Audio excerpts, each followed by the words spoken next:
You're about to listen to Enthusiastically Self-Employed, the podcast created for you as a coach, consultant, speaker, and/or author. I created this podcast for those of us who are enthusiastic about growing our business and learning along the way. My name is Brenda Meller, and I'm your host. Prior to becoming enthusiastically self-employed, I was a corporate marketer who always admired those who were self-employed. Through this podcast, I'll share my learnings and expert guest interviews with you. You'll learn business, marketing, and LinkedIn tips to help you as a solopreneur or small business owner. Remember to follow this show to get the newest podcast episodes loaded into your podcast player of choice. Now let's get started. Welcome back to the podcast. On today's episode, I wanted to kind of talk about what inspired me to publish today. I actually got it on my to-do list, podcast episode. And earlier today, I got an email from Adam Shively. He's the head of Podcasting Business School. He's really inspired me to be consistent with my podcast. And then I listened to his latest episode, which ironically was discussing why we should be consistent in publishing our podcast episodes. And I saw that as a sign. So Adam, thank you for that. I'm going to put a link in the show notes to his episodes in case you're a podcaster as well. But what I'd like to talk about today is what I posted on LinkedIn, which is something you should be doing if you are self-employed. If you're a coach or a consultant, there's a good chance that you're getting questions from people in your network. These might be questions that are sent to you through email. They might be texted to you. They might be sent in a direct message. But these are questions that people are coming to you for your area of expertise. And I always encourage my clients and members to use that as content. So what I decided to do in my LinkedIn post for today is I took an email that I received actually from a client, and they were asking on behalf of their client for some feedback on their LinkedIn post. And there was really no context around it. It just said, can you give me some thoughts on your post, or ask your LinkedIn expert what she thinks about this? So I gave the post a once over. And then I did a post about it on LinkedIn, and I removed any information from the post which could identify them, meaning gender, company, and even some of the details about the post itself. I changed some of the numbers so that if this person were to stumble upon it, they wouldn't know that I was talking about them. But I thought this was really good content just to show an example of the type of expertise that I bring to my clients and members. And I'm sharing this with you in hopes that this will inspire you to do the same. So the question again was, provide me your thoughts on my latest post. And my answer was, always happy to help my clients and members.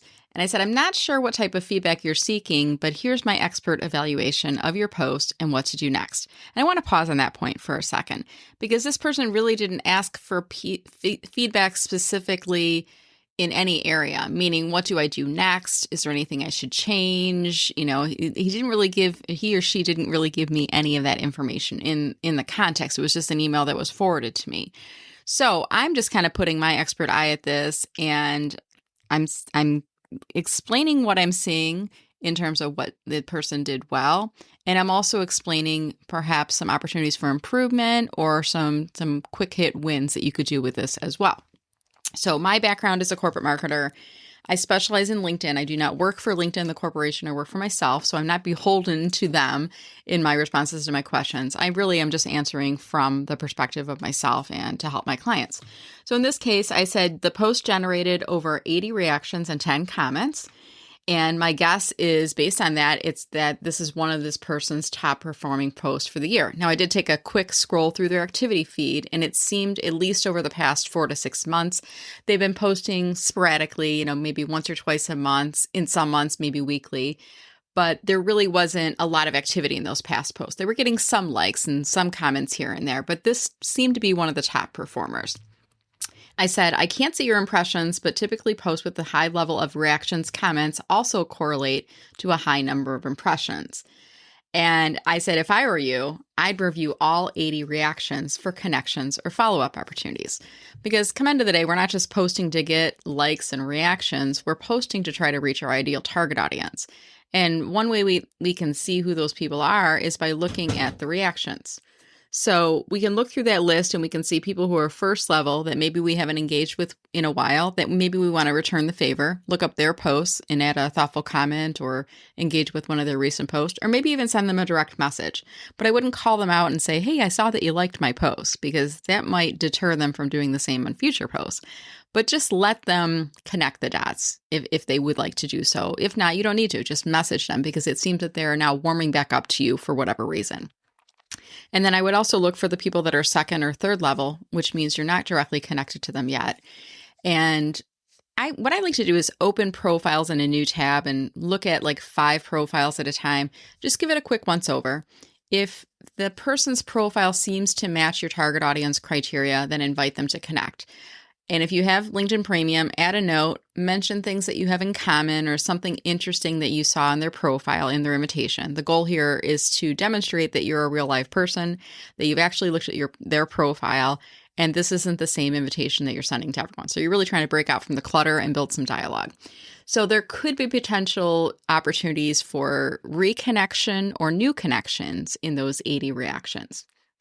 Now, I also said, 10 people have commented and you haven't replied to anyone. And I always recommend that you reply to every comment that you receive.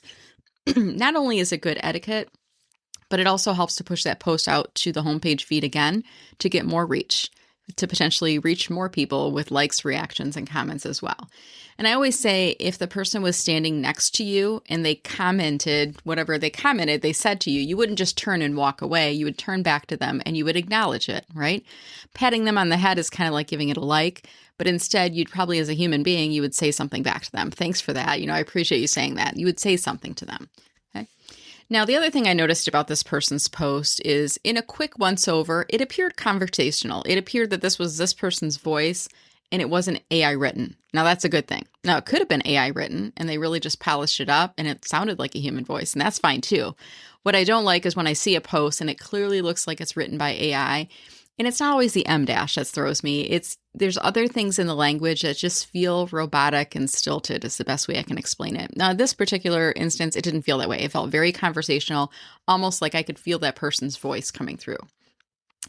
What else? I said of the people that did respond, they were at a pretty high level. Most of them were C-suite or in a leadership role. So that could be part of the reason the post got continued reach, because other people were seeing the people who commented on it, that it reached that right level of target audience for this individual. Now, at the bottom of the post, the person used 6 hashtags. And my comment there was that LinkedIn really isn't prioritizing hashtags like it used to. It's not really rewarding you with additional reach. You can still use hashtags, and the word on the street from the LinkedIn training and coaching community, and even, some of us have bounced this off of LinkedIn, it seems to be 3 to 5 hashtags work if you would like to use hashtags at all. Now, I do know that if you use hashtags in the post, 3 of those hashtags will appear in the URL. And some LinkedIn coaches and trainers are saying that might help you with SEO, search engine optimization. I don't know if there's any rhyme or reason to that. I've not seen any data that confirms that, so that's a hypothetical. But I would say if you would like to use hashtags, use 3 for that very reason. And my philosophy on hashtags nowadays on LinkedIn really hasn't changed.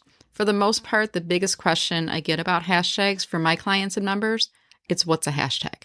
They're just not using those at the same degree here as they are on other platforms. So if you want to use them, use hashtags that are relevant to the topics that are addressed in this post. And in this case, for this person's post, they were relevant and they were on track with that.